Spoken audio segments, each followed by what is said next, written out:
We're recording now. All right, and yeah. All right, so the well, yeah, okay. So question about the supply pickup. Yesterday and today were the 2 days that they set aside the time period of 11 to 2 to pick up supplies for the class. And if you can't, then I'm going to talk to the art department about what other options there are. I believe, I can't say for sure, but I believe it is possible that you could get it through the library later on, but I think that's something that I've heard from some of my colleagues that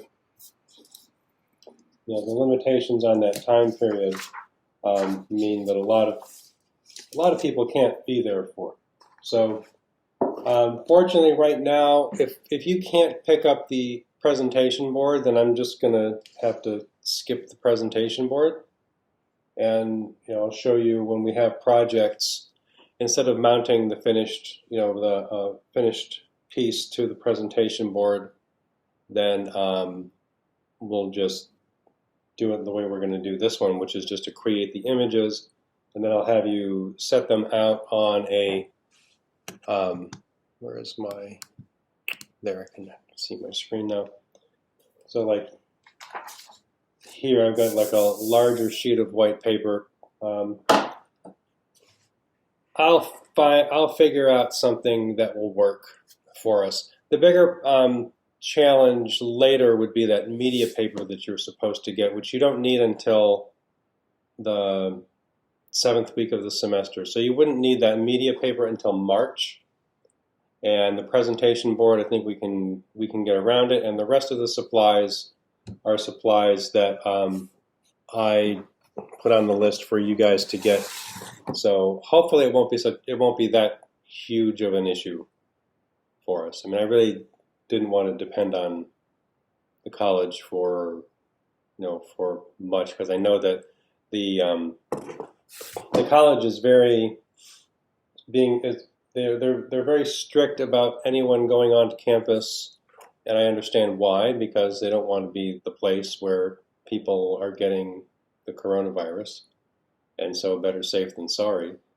And I have a similar thing I teach the portfolio class for the interior design students, and there are students who have work on that was turned in last spring that's still on campus because they haven't been back, and so I have to figure out a way to get some of that work to them so they can use it for the interior design portfolio. Well, so keep I'll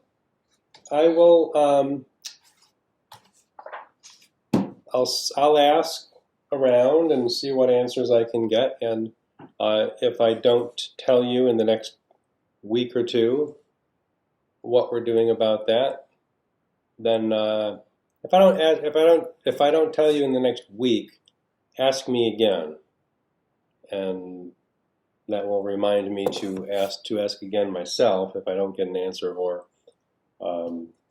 just if I have the information to make sure that you get it. All right. So here, you remember last time. Let me put you here. I cut these guys, which was kind of fun to cut. I can see like little places where I think I might want to trim off. I'm going to work with these to show you how I'm going to do this. But first, what I want to do here for the finished version of this,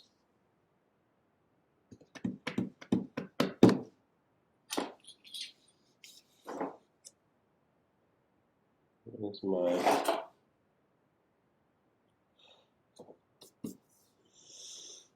right. we're 5 by 10. So I really can only, like, on just one sheet of my sketchbook paper, I'm going to come, I have the mark at 0. It's a little bit bigger. So I'm going to just mark it at 1, 1, 2, 3, 4, 5. So 1 and 6, and then over here, 1 and 6. And if you already know this, great. If you don't, I'm telling you, because I do see this sometimes. If you want to make a straight line right along this edge, you need a mark here and a mark here. If you're not working on a drafting table with a triangle and a horizontal Mayline bar. So the reason I do that is because sometimes I see someone making one mark and then just, assuming that the one mark is going to make the ruler line up straight, and it won't. So I made 2 marks here, like for 1 inch off the edge, and then 5 inches farther down. And then I will come in 1 inch off the edge. No, I'm going to come in a 1/2 inch. This is 8.5 by 11, so 1/2 and 1/2.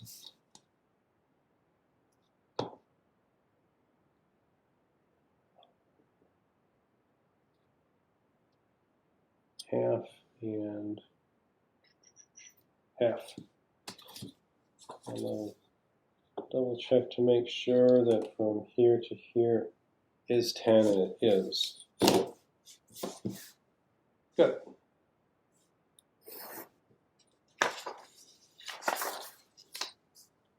Okay, I am right-handed, so I'll make the mark on the right side of the straight edge. Okay, there, that's a lovely 5 by 10 inch rectangle.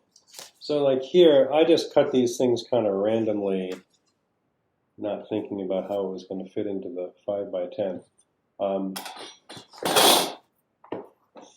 going to have my glue stick,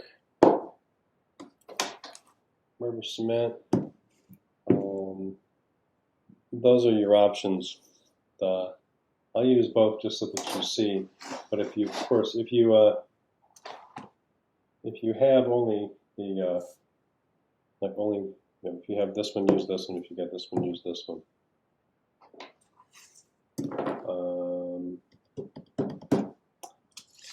I need another. I'm just going to use this as a scrap piece of paper for adhesive. All right, scissors, knife, over here. All right. So let's see. So I had this one. I think I might tape this down.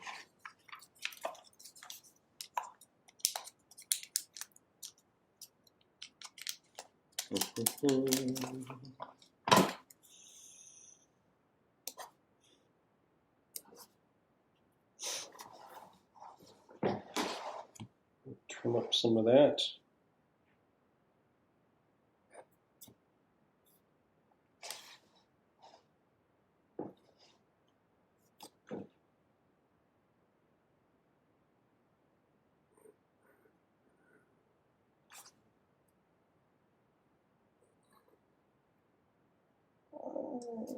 Careful. So if this is not taped down, then it's going to want to pull.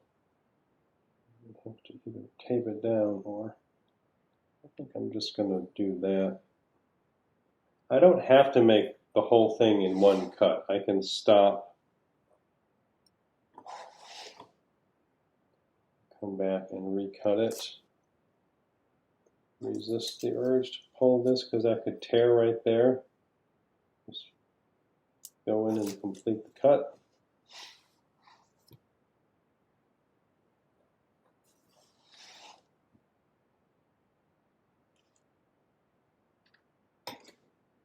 No, not there.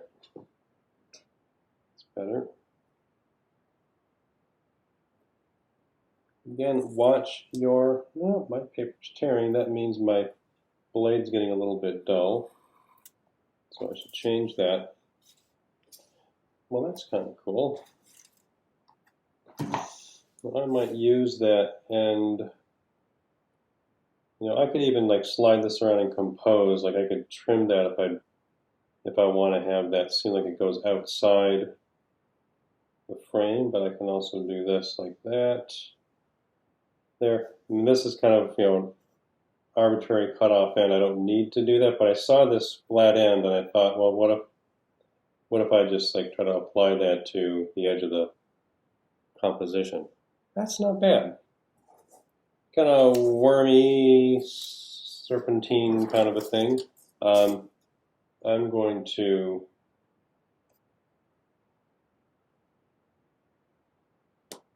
there. Better. Yeah.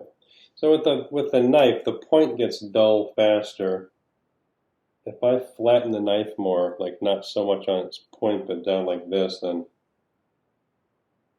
I get to a sharper edge, and then that will cut better. That's pretty good. So this is not, you can see that this is not a, closer you get to it, you can see it's not completely smooth, but that's, honestly, this is good enough. The effect that you get is of this snaking curve, which could be a river from above. It could be a creature. I don't know for sure. And I might even, I might have with this some smaller pieces. Maybe I will cut them off like that. So this is stuff that you would work out in your drawing. It would be worked out in your drawing. So today, this is what I'm doing here is a demonstration of the pasting this down. I'll do another one after this one with, this will be on a black sheet, and then I'll put white paper down on it. So not exactly the same. When you like the paper, I'm thinking of it as a, like, this is like positive, and then the background here is negative. Or I have like, I have like, this seems like this is like like this is object, and this is just like a neutral field that I'm applying the object to. So that's the term. I remember reading, like, encountering the term in college, figure-ground relationship. And figure-ground relationship is really like what this is. It's not like space where I have like, like earth and a tree and a house. That's not the figure-ground relationship. Anything like this, compositional rectangle can be considered the ground, and then this is the figure. So that is what it means. I will quite possibly ask you to answer that question, what is figure-ground relationship, on the quiz you take at the midterm. We will go over a list of terms and definitions before the quiz. Excuse me, and you'll take the you will take the quiz online, and it'll just ask you to test your knowledge of the information. If you do poorly on the quiz, you can take it again.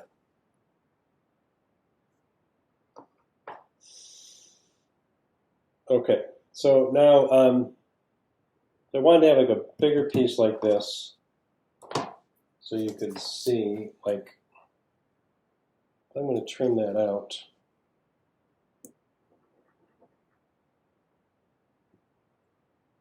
Let's try. What I'm going to do this big piece in pieces. This is my scrap piece here.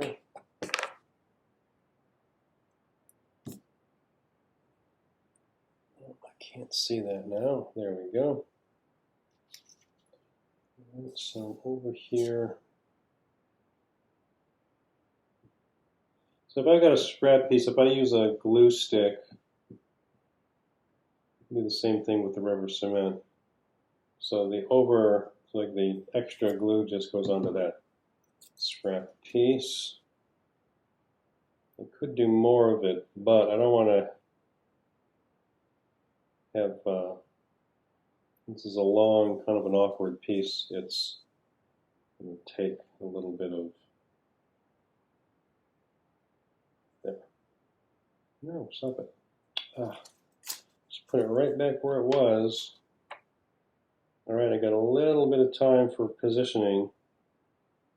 I'll just go overlap. I'll just come outside of the image like that. That's good.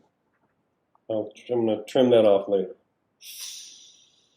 Then I think I'll put this, take that down so that help me to keep from pulling it up.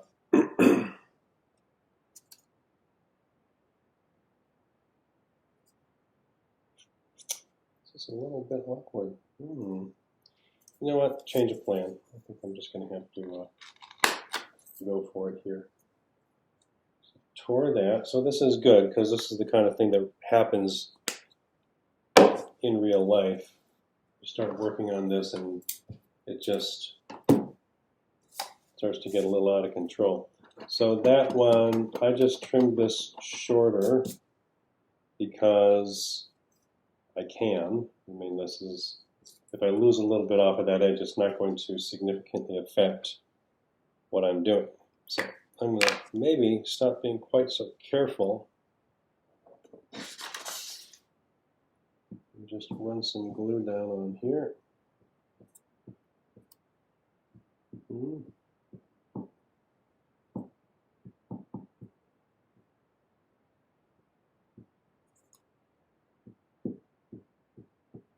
Or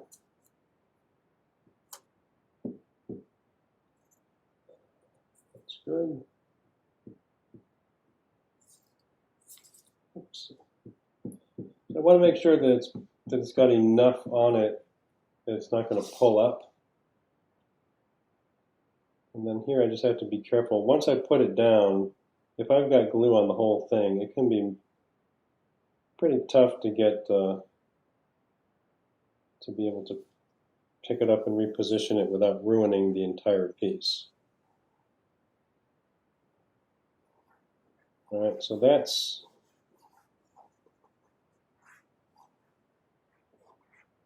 there. So that's a little bit of a little extra here. I might try.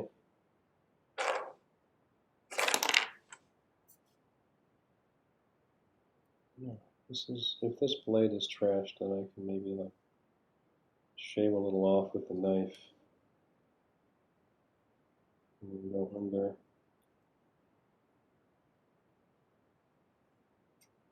Yeah, well, that kind of works. Good. Back in my college days, I did picture framing for a living. I mentioned this, I believe, the last time.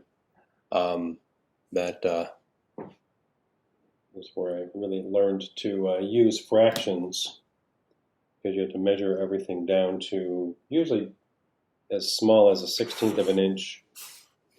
And you get pretty good at just, figuring that out in your head after you have to do it every day throughout the day. Okay, that's good. Let's pull it up a little bit here, but I'm going to leave it alone. Some of these smaller pieces here, I wanted to get that down like that. So smaller piece here. I'm going to stick that down. This one, try some of the rubber cement so you can see that too. We have a new jar of this. This stuff will be much more liquid. And again, the advantage of the rubber cement is that you can, if you get it on the surface of this paper and it is noticeable, you can pick it back up with that. There. Put this there. Good.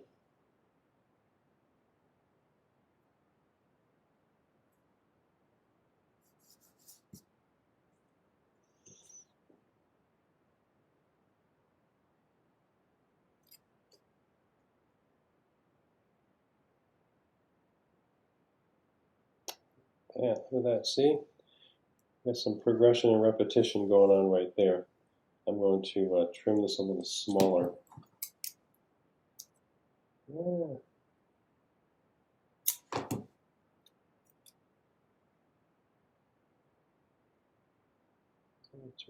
That's okay. So sometimes what happens when you're working on like putting these two black shapes really close together, I can start to see like the space in between kind of becoming defined and even starting to suggest that maybe it's part of some three-dimensional form.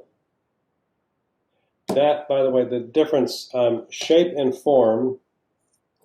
Shape refers to a two-dimensional figure, just a flat shape like that. And form is when you create something that looks three-dimensional, that has depth and light and shadow on it. That will definitely be there on quizzes,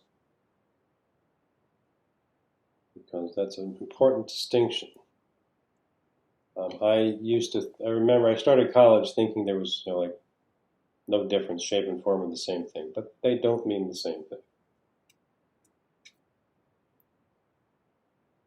And I hear people use, like, even professionals use the terms interchangeably or refer to a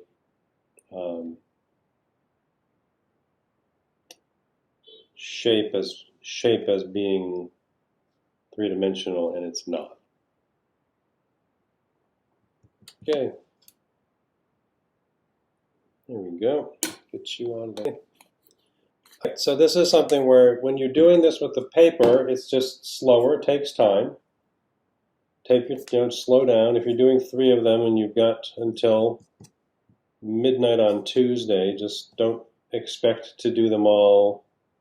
Don't start at 9 o'clock on Tuesday.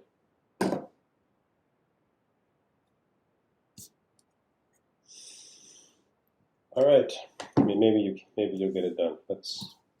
I know when I was a student, there were times when I have 4 hours to finish this, and maybe I should have started sooner, but oh well. And usually I would get it done. Not always my best work when I'm rushing to meet a deadline, but honestly, there's always been something about having a deadline that makes me focus. And the closer I get to the deadline, the more it's really what happens is there's the work that you have to do just dominates your attention. And you can't even like sit down and rest until it's finished because it won't leave you alone. It's probably good. Okay, so more of this. I'm really trying not to put something here that looks like it's wearing a hat. That's not the image I want to make. Okay. So this, what I would do here, there should be more of this. Maybe I would have like a piece here, so you see how that defines that nicely. And then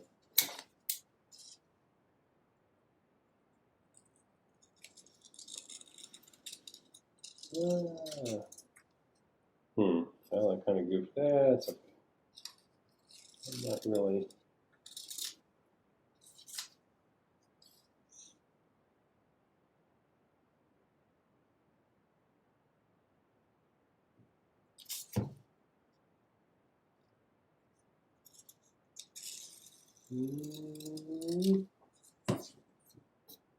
Right.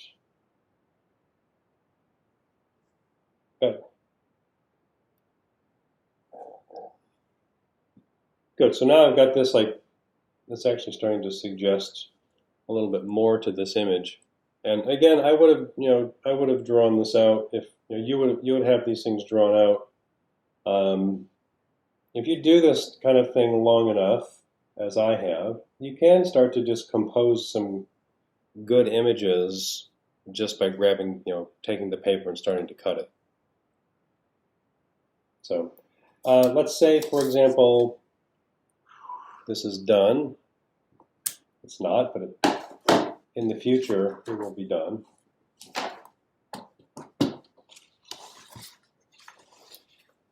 And you want to cut off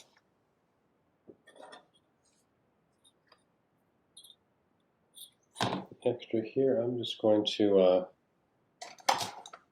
maybe a little cooking show thing. I have another knife that has a sharp blade. I have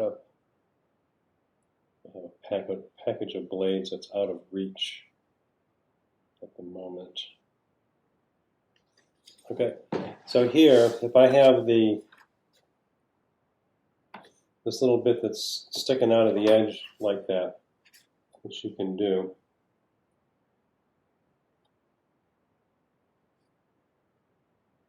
Right there, you off of there, and then lightly there, and there, and then I'm not. If you have a sharp knife, you don't have to press hard, and usually I found that cuts happen when you're using a dull blade or you're trying to, just cut too fast through something. If you have a sharp blade and you cut once, twice, maybe 3 times, it'll go through. Sometimes it can be a little surprising how cut and you think, like, this is a knife going through paper. Why isn't it all the way through? Okay, good. And we've got a little bit of rubber cement to pick up there. If you're using rubber cement and you're using the pickup, be careful. Don't scrub it like you're erasing pencil. Like if I scrub this way, I can pull up that corner. So I'm just sort of running this over it fairly gently. And if I feel like I just want to be careful, I can pull this away from away along the corner, not up at the corner. This will pick up a little, pick up the pencil, that little extra pencil that's there. Good. This won't pick up the glue stick, so just, with any of the work that you do, you always just have to be careful. And sometimes you make mistakes and you have to remake something. Okay. So this would be this will have more image, but this, I want you to cut it out like that. And then when you have the 3, you're going to arrange them stacked on top of each other. All right, so any questions yet? Anyone?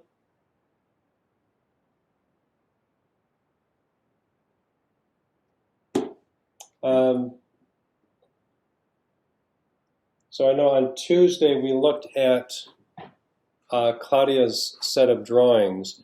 Would anyone else like to do, have me look at your drawings here? And if you wouldn't mind, so look at them in the in Blackboard so that everyone can see them. I mean, we can do it either. It's helpful if other people see the work, but if you would rather just have me look at it and tell you, I can do that too. I can do after I do this next demo. All right, where's my,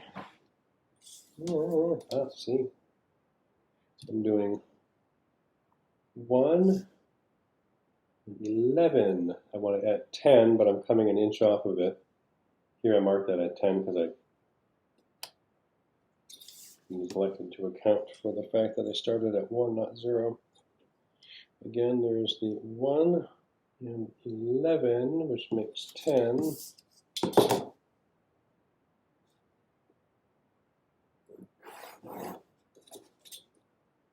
And this, we'll see. Oh, that's right, I don't have the mark those other marks. Again.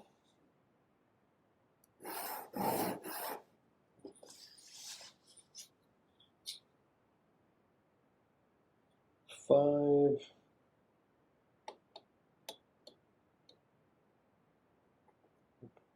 Two and 7. 2 and 7.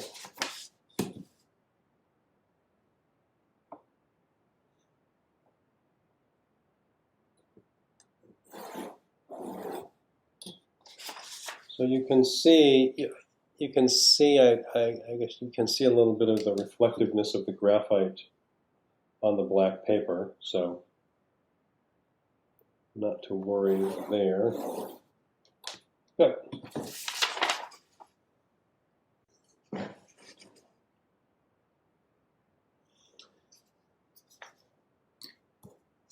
And then here, got some of my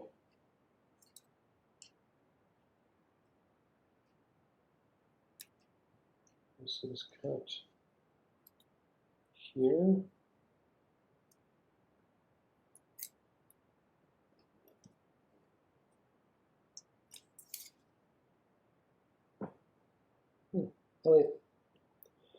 Elliot has joined us.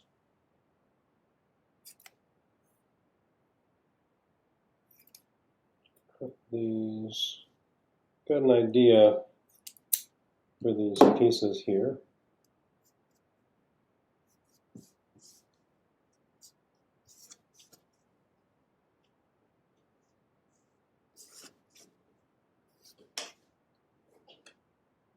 Oh, hi.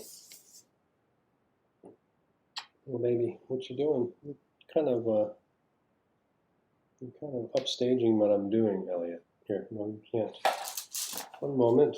Go over there. Just go on the paper up there. It's way more interesting. Thank you. There you go.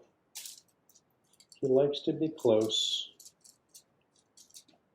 He also likes sitting on paper. As those of you who have cats know.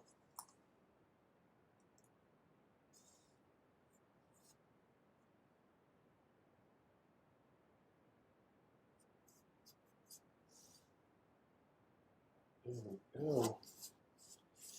It's just like as if I know what I'm doing.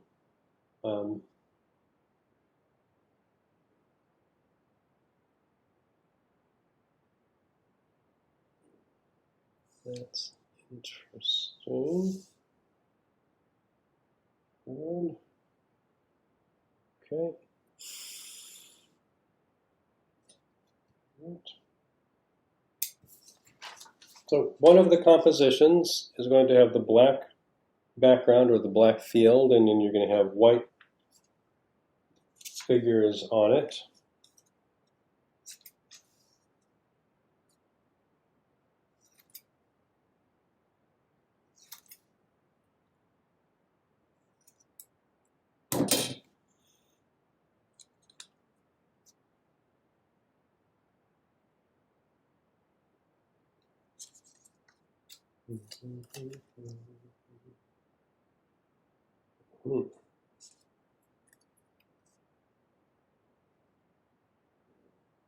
Okay, yeah, then I will cut that there. Good. Let's stick this down. All right. So again, just careful with this stuff.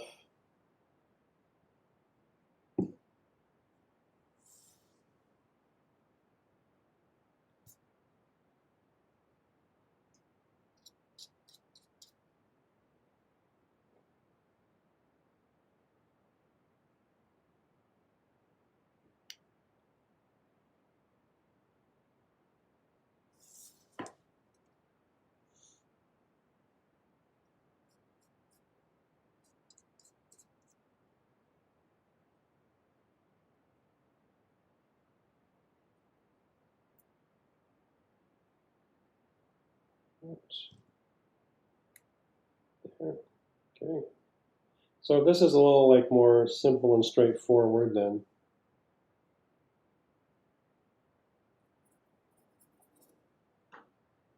That is going to be fairly easy to mount right there. Okay. So now I don't want to belabor this, but I also don't want to leave information out that might be helpful to you. So I'm not going to necessarily do the entire thing. All right, good.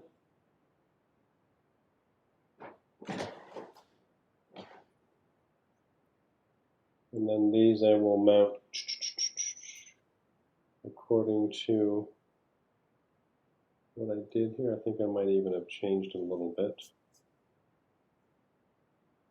But, okay, this little wrinkle, that wrinkle would come out when I mount it here. That off of there. All right, if you have like this space, like in here's a little bit bigger. Once this is mounted down, I just kind of have to keep it. And if it's not really too bothersome, I would leave it alone.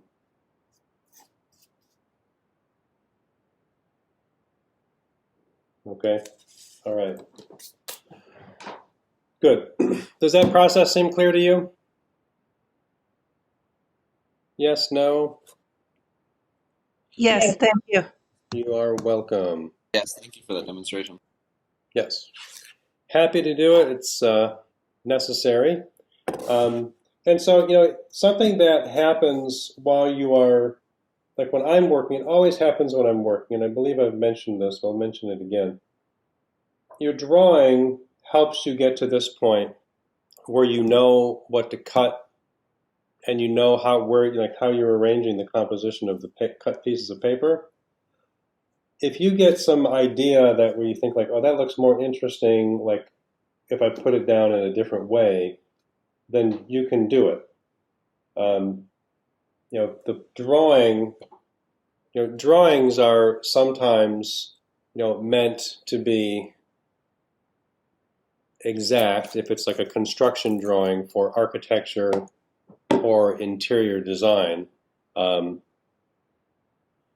I have learned from people I know who work in the field of architecture, the plans that are approved and filed with the city for construction projects of buildings will sometimes not match what actually gets built, because if the builder runs into a problem where different, like I had one student who worked for an architecture firm. She was an interior designer, and I ran into her on the street in Chicago at lunchtime, and she was on her way to measure a building and measure it again because the plans that they got from the city showed the elevator on different floors in a slightly different place on multiple floors.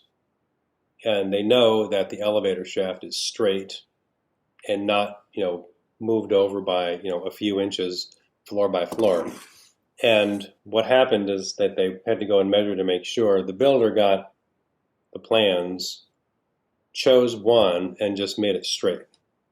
And then didn't bother going to say, like, you know, because it would have been a huge hassle and slowed it down. It would not have made a whole lot of financial sense for them to stop the project when they knew that you'd just build the elevator shaft straight. So in that case, the guy knew to like look at it and say like, yeah, you know what? I understand the error, and we're going to just take this ground floor is the correct measurement and just go up. Interesting, the things you learn about what actually happens in practice with architecture and design. I even like knew this from like, with like drawings, you just kind of have to make it look right if it's not a construction drawing, and then it's okay. All right, that's good. Okay.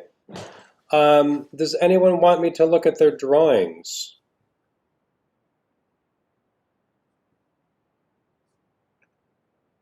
Or is this project well understood?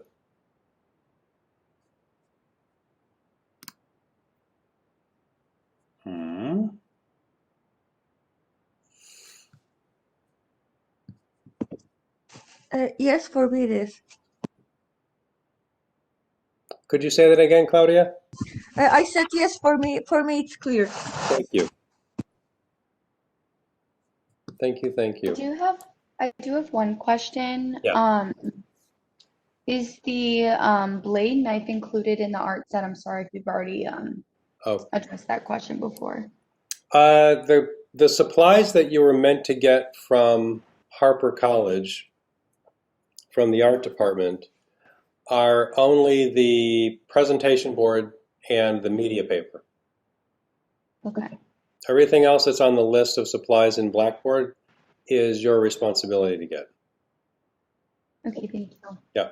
Now, if you happen to have like a utility knife, like little kind of like sliding blade utility knife at home, you could probably use that. It's a thicker blade. It's might be a little difficult, but that's there are always ways with some of this stuff. There are ways to work around it. So, and I really like to. I was a student when I was an undergraduate back in the early 1980s. Minimum wage was $3.35 an hour, and that's what I earned washing dishes to make money to buy art supplies. Unfortunately, a lot of the art supplies then were not that much less expensive than they are now. And so it I was doing printmaking, and some of the sheets of big sheets of paper that we used for printing would cost me after taxes, one sheet of paper would cost me an hour of work. I'd get multiple prints from it, but it was like, oh my God. And there are times when it was pretty tight. So I want to be respectful of the fact that this stuff costs money, and I can't assume that everybody can just afford it. But you got to have you've got to have something.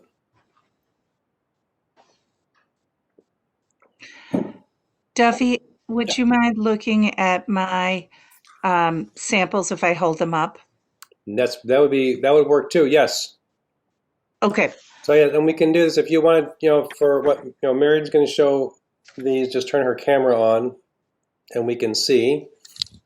And that's also a very good immediate way to show me what you're doing right now. Okay. And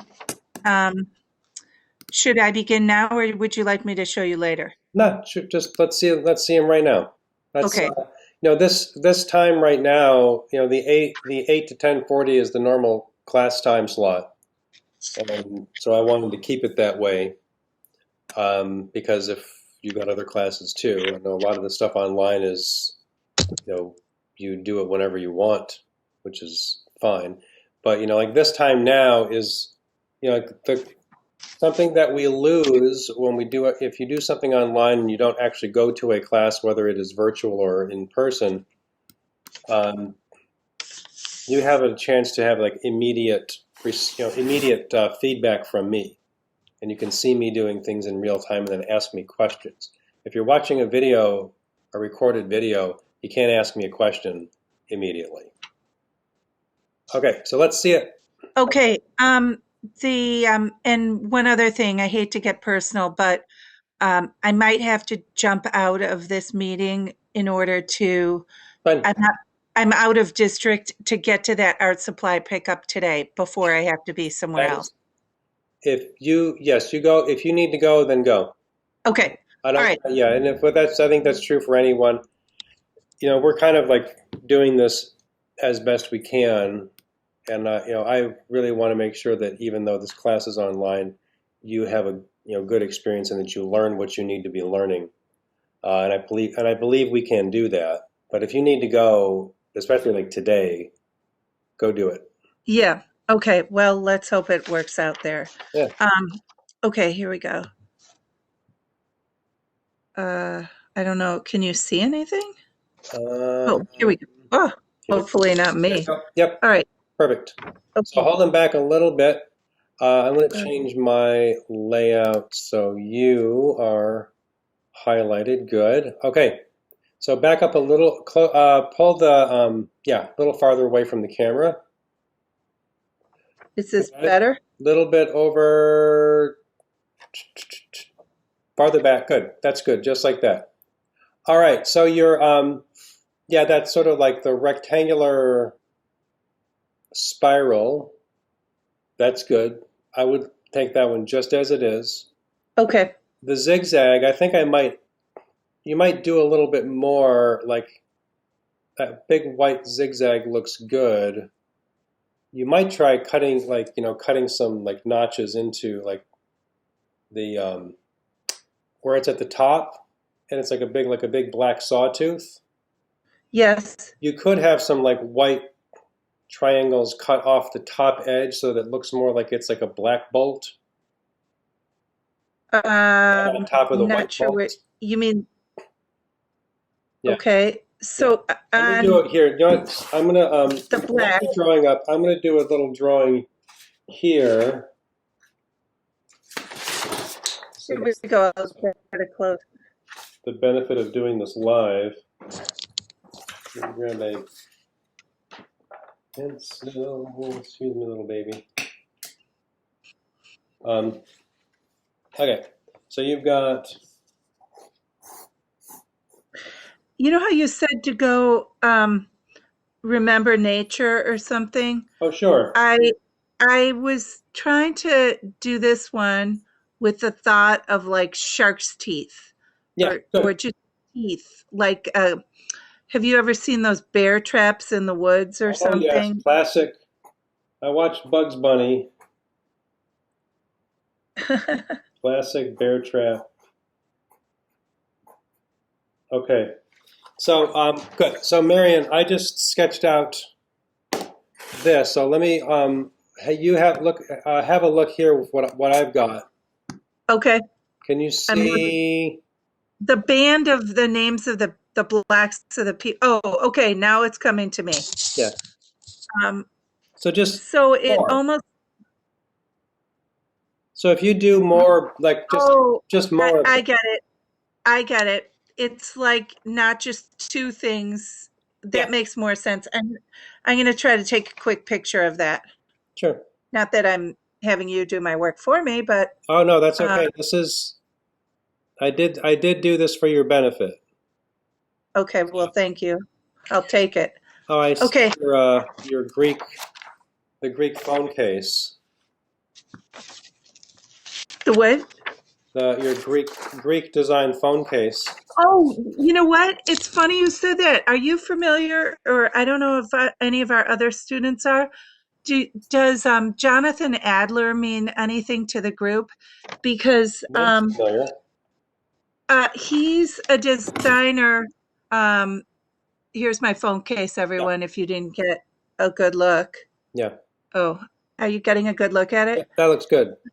And it's funny when you brought up this project, I was thinking that so much of what he does is geometric and it kind of gives movement. Yeah. And I mean, he's really popular. I think there was a store right near Michigan Avenue for a while. Mm-hmm. And then, Duffy, can you see this case again? Yes. You know what it reminded me of a little? I think you assigned me the term meander, Yep, that is exactly it. and the other students might not know, but Duffy teaches at a class that's like a history and furniture class combined. It's good. I really enjoyed it. Good. But anyway, now I feel like I see this stuff Yes. around. Well, that Greek, so it's an ancient Greek, like a pattern motif that is the meander.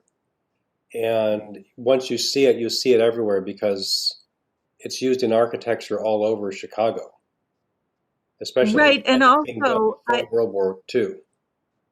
And also, I feel like it fits with this progression in motion. It does. It does. I mean, yeah. the word and everything.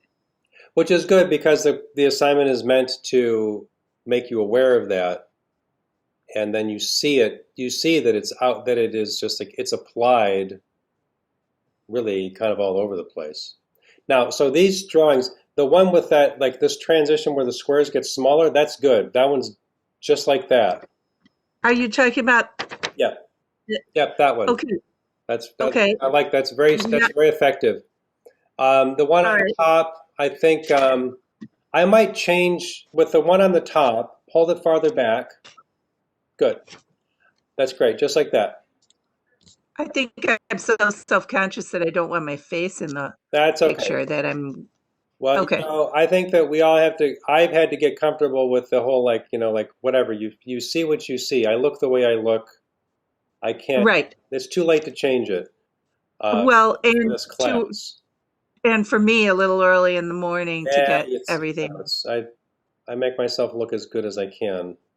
But the spacing, if that's like either like this, like that one could either be black on white or white on black. I agree. And if you cut just like one of those as shapes of paper, I would just like mess around with the spacing and make the spacing change.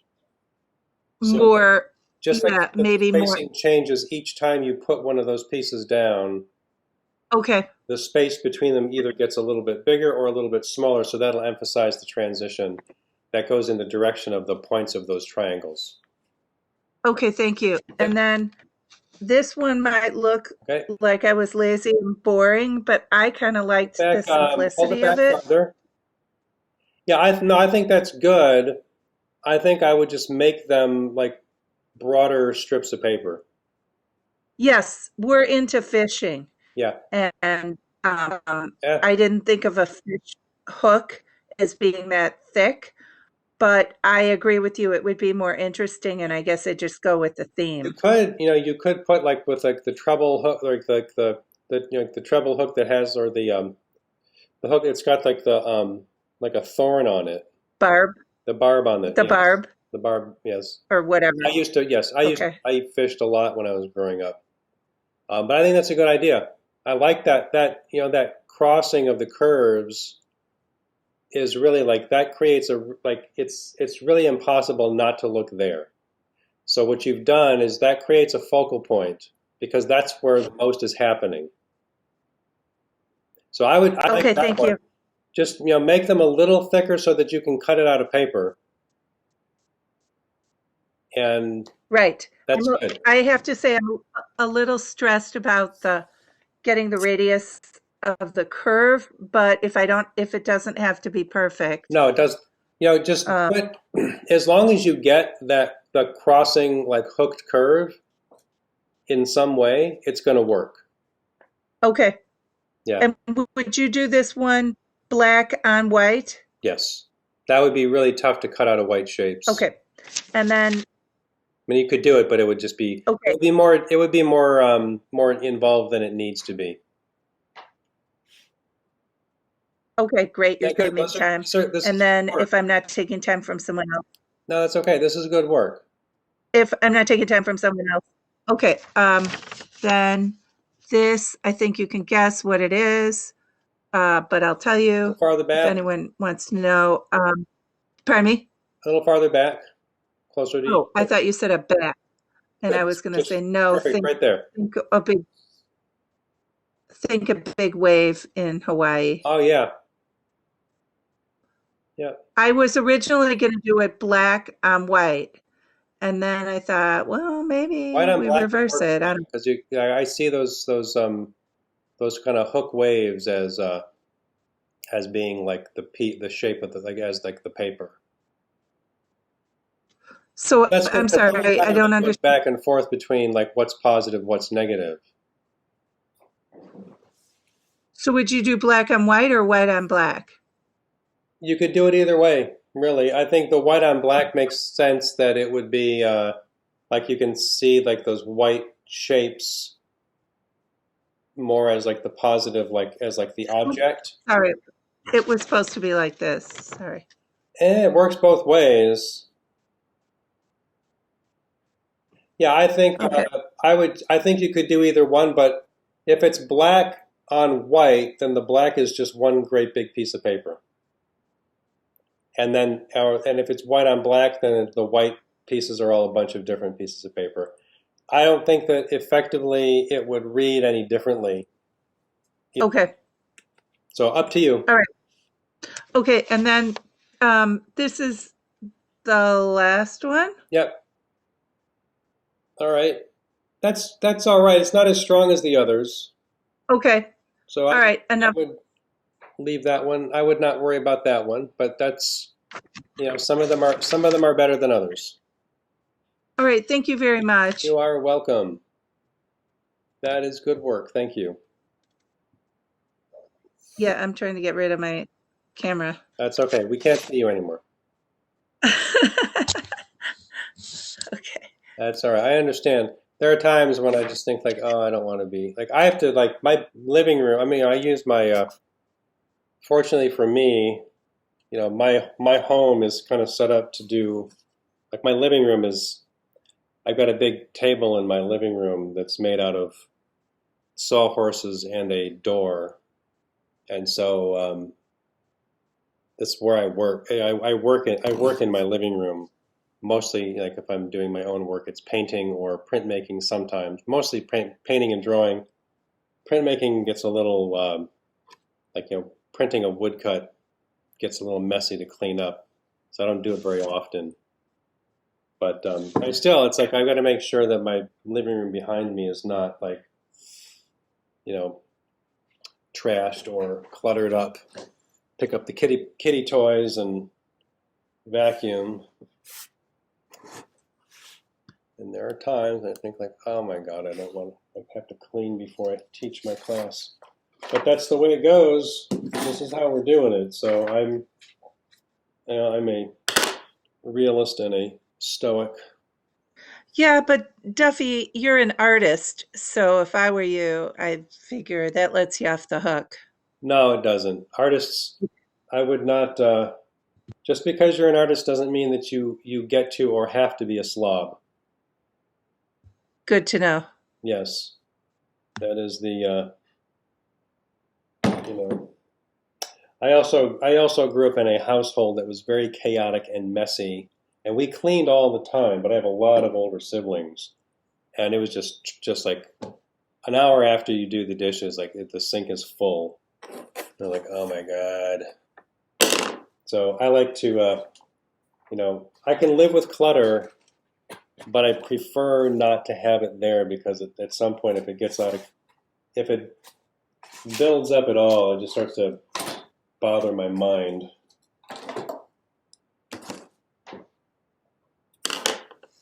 Okay. Anyone else have some drawings they want me to see?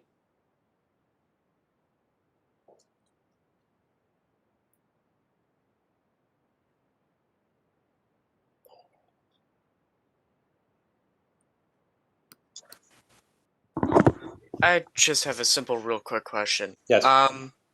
Is there too complicated for any of these? Like, do you think there's anything that's just like too complicated shape-wise?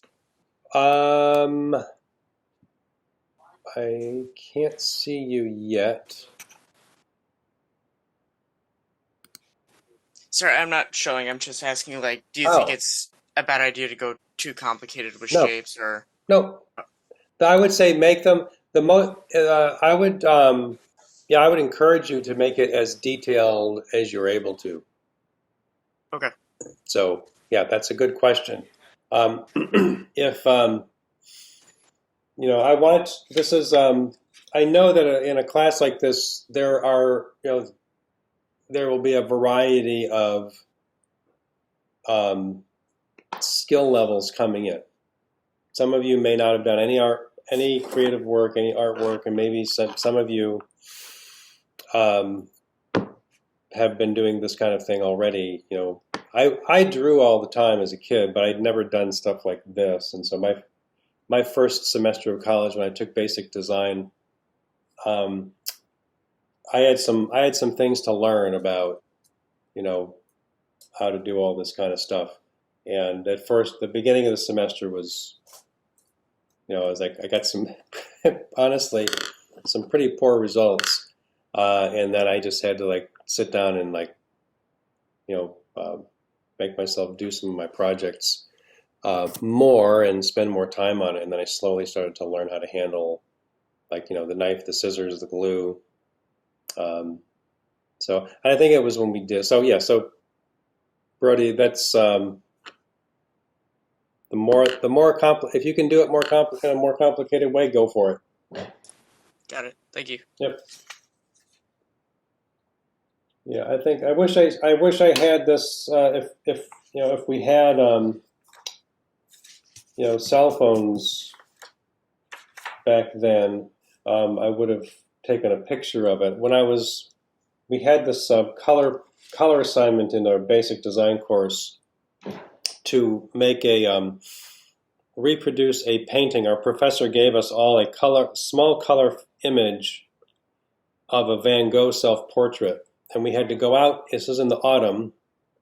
We had to go outside, pick up leaves, and just like find different colors of autumn leaves, and then bring them back to class, and then cut and tear the leaves up and use it to reproduce the Van Gogh self-portrait. And it was just like you're gluing down, like cutting and pasting all these little tiny pieces of leaf. And that was one where I thought, I don't think I can do this. And in the end, I did a pretty decent job, and I was actually pretty proud of it. And it was a good lesson that,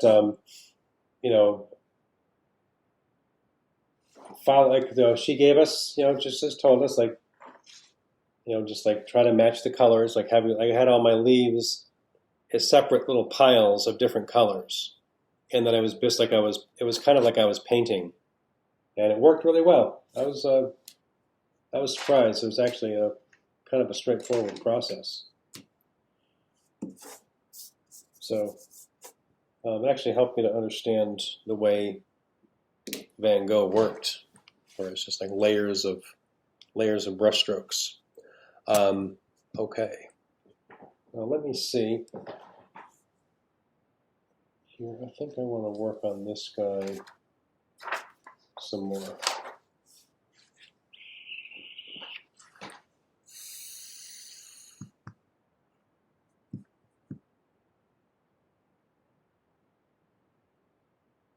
Actually,